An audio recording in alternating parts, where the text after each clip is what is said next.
Welcome back to our channel. So today we will solve the mass transfer questions from GATE 2019 paper. Let's get started.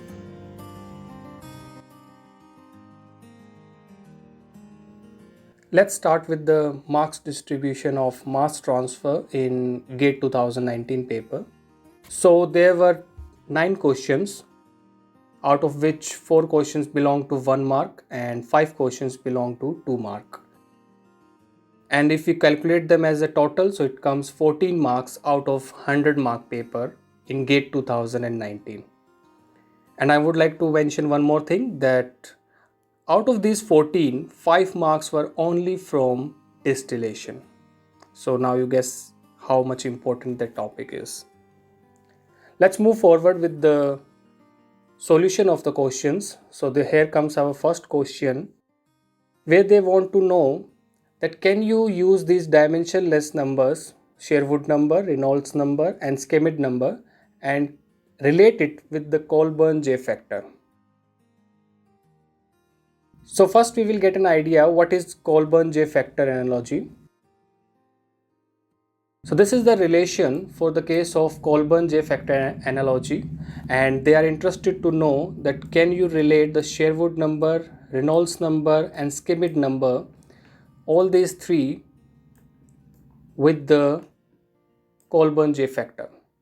So what we will do, take one option out of the 4, I choose 1 and substituted all the values of the Reynolds number, Sherwood number, Reynolds number and the Schmidt number, and I solve the complete value finally, and this is my final answer, which is exactly matching with the Colburn J analogy, which confirms that option 1 is the right answer.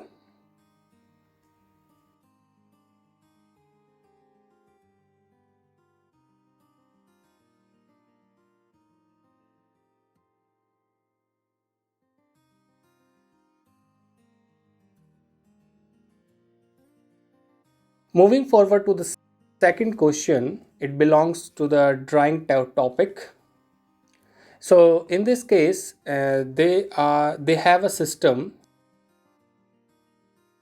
solid with the moisture, and they want to know that when is it possible that the moisture will start moving internally from the material and comes on the surface. So here we have options, that it will start at the initial adjustment period, or it will happen in the constant rate period or the falling rate period, and finally the combination of the initial adjustment and the constant rate period. So first we understand the curve. So this is the drying rate curve with the composition of the moisture with respect to the dry solid, and as we can see in the initial phase in the constant rate period, so the constant rate period drying rate is not changing, and in this case whatever the moisture is that is available on the surface is taking part in the drying conditions. But after the XC value, this will start it to degrade, and you will see a linear relationship of the drying rate with the composition of the moisture.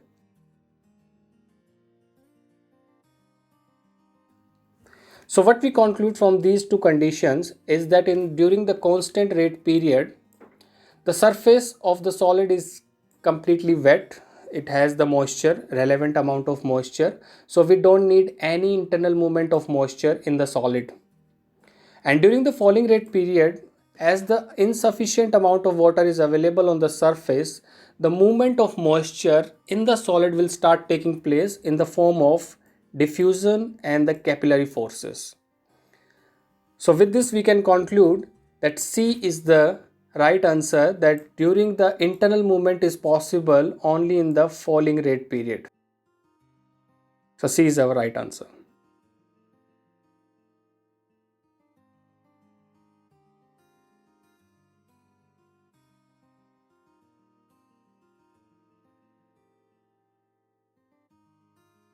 So this is our third question here. This question belongs to distillation part of the mass transfer. Here we have 3 systems with the columns, and they have asked us to separate all the 3 components one by one. How do you separate in such a way that you will have minimum total reboiler duty? So let's get started. So here we have three components A, B and C, where they have the relative volatility in the form of 8:2:1. So which means that A is easy to separate as compared to B and C, but B and C are difficult to separate from each other. Okay, so now to separate them, to separate the B and C from each other, we have to introduce the reflux inside the system again and again, which results in final separation of B from C. Okay, so and yes, be clear with one thing: the more will be the reflux ratio, the more will be the reboiler duty. Now let's start with the first option. So in the first option they ask, like, we have ABC in the system and it's got separated into A and BC. Now it's a very easy task because A has a very high relative volatility, where B and C have a very low relative volatility in comparison. So I think we don't even need any kind of reflux to separate them, as they are already have a very high difference in the boiling point also. But when this BC will go to the second column, they have to be separated into B and C. Okay, so in this case, as they have a very comparable volatility, or we can say they have a very closer boiling point, so we have to introduce the reflux inside the system to finally get the pure product B. So which means this system has the reflux, which results then it will have a reboiler duty inside it. So as compared to the first one, the second one will have very high reboiler duty. Okay, now going to the second option. In the second option they are again separating A, B, C. In the first column they have be like A, B and then C. Now this is a very important point, because let's say if you compare it with the first option, you will see A is separated from BC, but in this case AB is separated from C. And we already know that yes, A can be easily separated from C, as they have a very high difference in the relative volatility or boiling point, but B and C are difficult to separate. Okay, so which means we need the reflux inside the system. Okay, but the important point is this reflux is also required in this system, but in this case as the distillate will have a solution of A and B, we have to send them both inside the system to get the pure AB finally in the distillate section. So the more will be the amount of the distillate to be vaporized, the more will be the reboiler duty inside the system. So compared to BC, AB from C will have a high reboiler duty compared to this second column, as compared to this first column. Once AB will go to the second column, it's easy to separate. They will have some what we call the reboiler duty, but it is negligible as compared to the first one. So in short, we can say that first option will have less reboiler duty as compared to the second one. Okay, so one thing is clear. Now if you look at the options, so 1, 2, this is the sequence. That's good, because they are asking like you have to arrange the options in the manner of increase in the reboiler duty. So first we'll have the lesser one, then second will have more. The same way we have the first, then we have the second, and apart from that there are no options here, because this is wrong, this is also wrong. Now we have to rely on these two options. Let's say which one will come. Now talking about the third option, AB is separated into AB and BC. So some amount of B will go here, some amount of B will come here. So it will have reboiler duty, but less than as compared to this column. Okay, so this will have reboiler duty but less than this column, even from this column also, because BC, some of the B is already been separated here. Now this AB will go here, negligible reboiler duty. Here BC is separated into B and C as distillate and the bottom respectively, but as the amount of B has decreased, so reboiler reflux ratio will be very less, which results in less reboiler duty inside the system. So overall, if we will conclude, this C option should come either in between these two in the form of reboiler duty, or it should go first. Sorry, it should go first. Okay, so which means this is the most convincing answer for us now as compared to this one, because third, no, it's not possible to take it to the last one. It can go first or it can come to the second, but there is no such option, so B is the right answer. Let's come to the next question.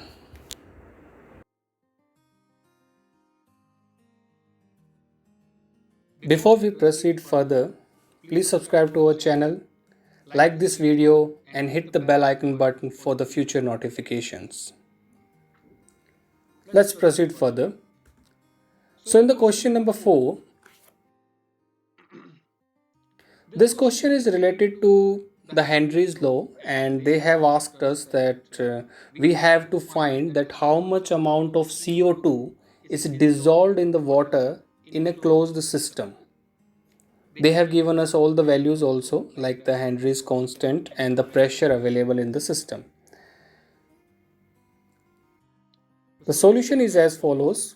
So we have given a closed system, we have the liquid, we have the gas is completely CO2, and we have the liquid with the CO2 and the water. And they are interested to know how much CO2 is available in the liquid section. So we will apply the Henry's law, where the partial pressure of the component A, or the CO2, in the vapor phase is equal to the multiplication of Henry's constant and the mole fraction of A in the liquid.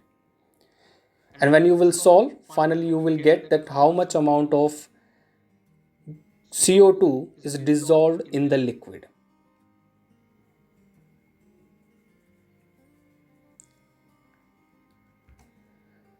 So this question belongs to the extraction, where we have the unit in which we are introducing the mixture of A plus C as a feed and the solvent from the other side, which will extract a specific component, and finally we get the raffinate and the extract.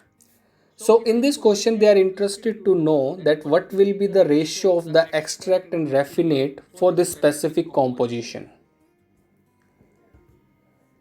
So if you will look at the material balance, so if you look at this diagram, it is specifically mentioned to us that the feed is given to us with the composition of C. C is everywhere available to us.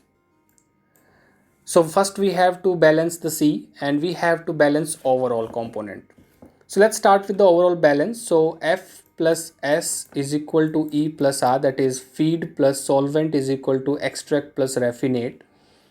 And feed is given to us as 100 kg, solvent is given 80 kg, and we don't know about the E, and similarly we don't know about the R, that we have to calculate also. So this is the first equation we will reach to. When we balance the second component, we have to go with the C1 because it's already available for every point. So if we balance component C, so it's with the feed, solvent, extract and raffinate. So once we will solve, we will combine this equation also. We will substitute this value here, and finally we reach to the value of raffinate. And once we will use this value back to this first equation, we can calculate the value of E. So this way we get the extract and the raffinate in the amount of 72 and 108. So yeah, I forgot to mention the unit here. I think it's yeah, it's in kg. It's in kg.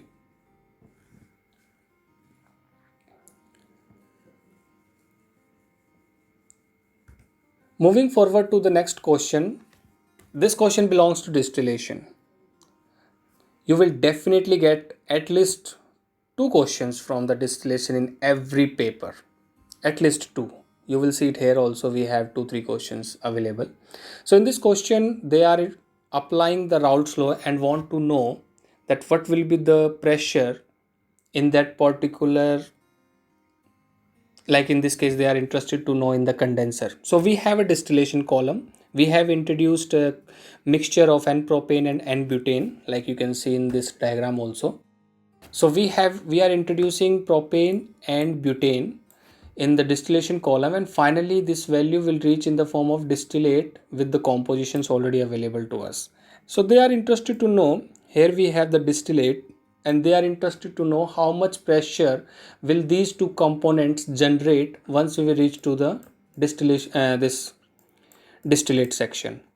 So for that we have to calculate the saturated pressure first, because it's not available, and that we will get it from the Antony equation. Okay, so we have given the value of A, B, C on in this question. A, B, C for all the values, it's available for both the components. We will calculate the saturated pressure for both the components first.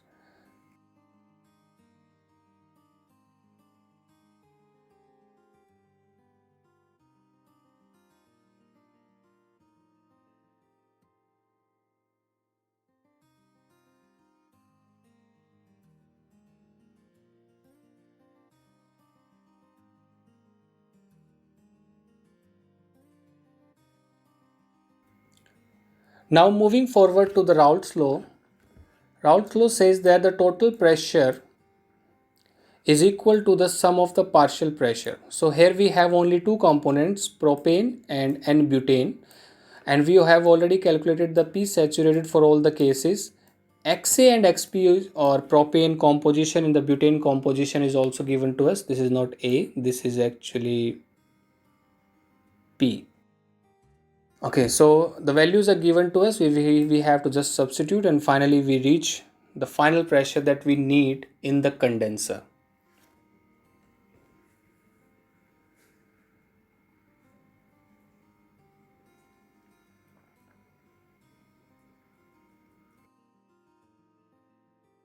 Now coming to the next question, this is little interesting.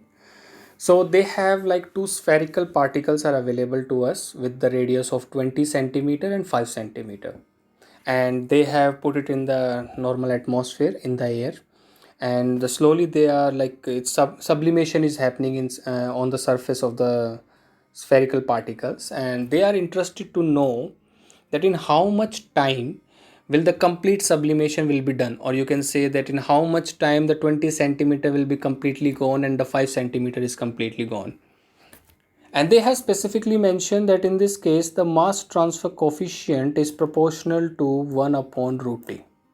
Okay, so we have to just find the ratio of this time 1 time 2 required to completely sublimate both the camphor particles and find it in the form of ratio. So let's move forward. So this is how it is given to us, 20 centimeter and the 5 centimeter radius. So at any specific time, whatever the molar flow rate, the flow rate from the surface, whatever the mass transfer going on the surface is equal to the rate of sublimation, which I have mentioned in the form of rate law, and it is equal to this one K into Ca S minus Ca infinity. That's the mass transfer into area, because it's continuously changing, so we can only maintain the molar flow rate. So it's in the question they have specifically mentioned at infinite distance the Ca infinity is completely zero, and this K mass transfer coefficient is dependent upon 1 upon under root R. So when we will move forward, we will substitute all the values here in this question, and finally so once we will substitute all the values, we finally reach to this relation. Now we will apply the boundary conditions. Like it already mentioned, at time 0 we have the R naught, that is it can be 20 or 5 centimeter, but at any time t we have to find that the radius will completely become 0. So on solving or on applying the boundary conditions, we reach to this conclusion that R is proportional to, time is proportional to radius raised to the power 3 by 2. Okay, so we substituted all the values in the form of t1 by t2 is equal to r0 1 by r0 2, and the radius is 20 centimeter and 5 centimeter, which gives us that it will take 8 times more time. I mean the 20 centimeter radius will take at least 8 times more time as compared to the 5 centimeter spherical particle.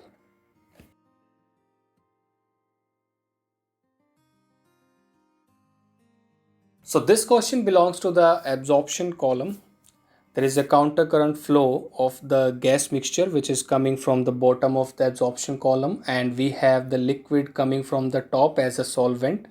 They come in contact, and the solvent, the liquid solvent, will extract a specific component from the gas phase and take it out from the bottom of the column.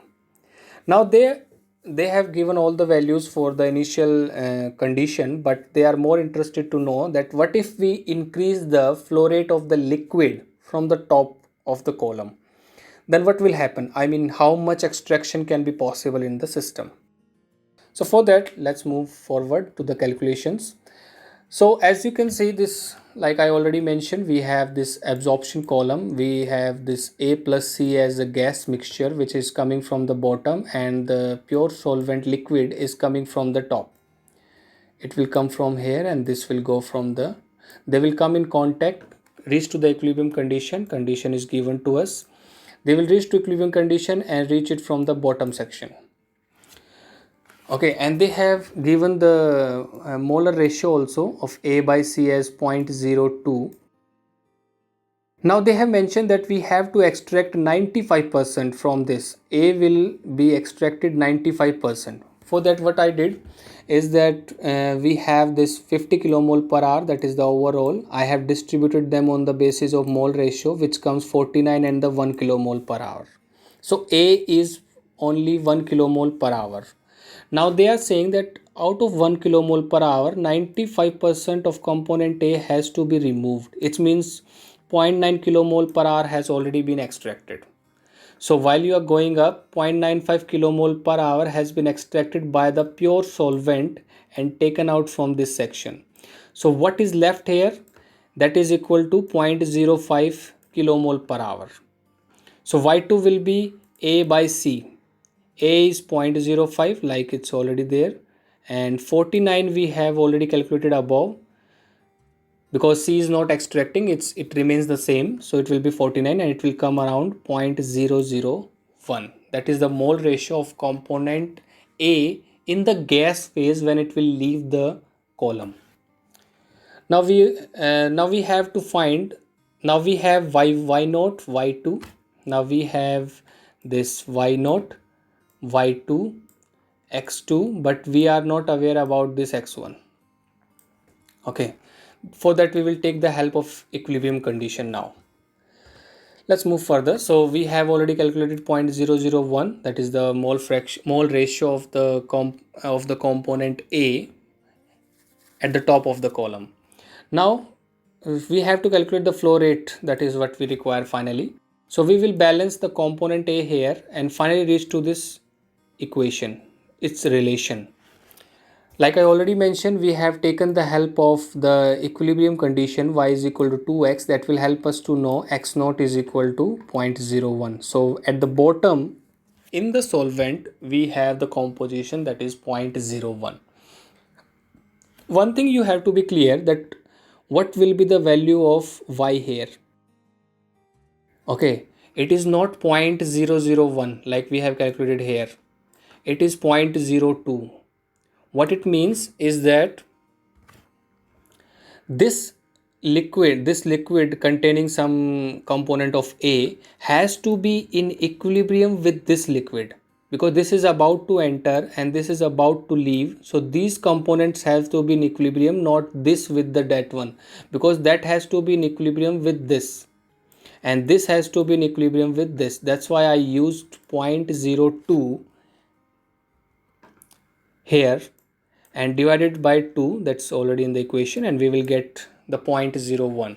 We will substitute this value here and get the value of S naught, sorry S, that is the pure solvent that we needed here.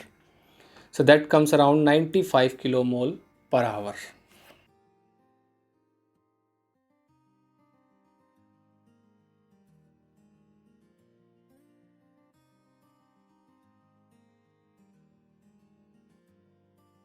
So now they have asked, like, what if we will double this flow rate, this S? We have reached 95 kilomole per hour and they are interested to increase it by 2 times. Now it will be 190 kilomole per hour. Now if you will see the equilibrium curve of the absorption, you will see that we have some of the values are already provided to us. That is this zero means that if we have the column, we are introducing the solvent from the top, that is 0. 0.001, it's already provided to us that this is the solvent that is coming out. We have already calculated this value also. 0.02, it is this value that we have introduced in the form of gas mixture. So finally we have to calculate this x. This is the final answer that we have to calculate. And as this equilibrium curve has this particular slope, that is the L by G. Now the L has changed from 95 to 190 and G remains the same, that is 50. And if we will use this slope and finally solve it, we will reach the, like I mentioned, we have all the values and we have this value also. All we need to calculate is this x. So we will substitute the values here and finally get the composition of the A component in the solvent, liquid solvent, at the exit of the bottom of the column. So this is our last question. Like I mentioned, we have number of questions from the distillation. So here we have one more distillation question. And in this question, they are interested to know that on these specific values, can you calculate the minimum reflux ratio? And if yes, then how much it will be? So if you will look at the diagram along with the compositions, they have mentioned that there is a mixture of A plus B where they are in a equimolar composition, and the feed is saturated liquid, that we have to be very careful. Then we have they have also mentioned that in the distillate we have reached to 95 mole percent of A, and they have given us the relative volatility also. So if we will look at the equilibrium curve or the XY data, we will see for the saturated liquid, the feed line should be perpendicular to the x-axis or parallel to y-axis for the saturated liquid.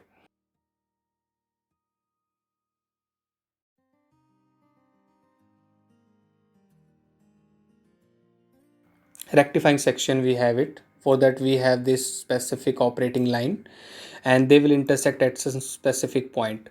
But for the case of minimum reflux ratio, this point, this intersection point, will reach on the equilibrium curve. On that basis we can calculate how much will be the minimum reflux ratio. So let's come to the calculation part now. So XF feed is given to us, but as the feed will enter, because this point we need to know the values of this one, because we know the values of this one xt, it's already 0.95 into 0.95. We are interested to know the value of these two, and XF is already given to us 0.5 because this line is perpendicular, so it means this 0.5 will remain 0.5, but on the equilibrium we have to calculate Y also, and for Y we will use this equilibrium relation with the value of alpha, that is the relative volatility, which will finally give us the composition as 0.667. So it means we got the value of xf and y also. Now as I already mentioned, if this line will intersect exactly on the equilibrium curve, it means for this specific, the rectifying section, with the slope of this one will be r minimum upon r minimum plus 1, and we have the both the values of the endpoint. We will substitute them here and finally reach to the r minimum as 1.7.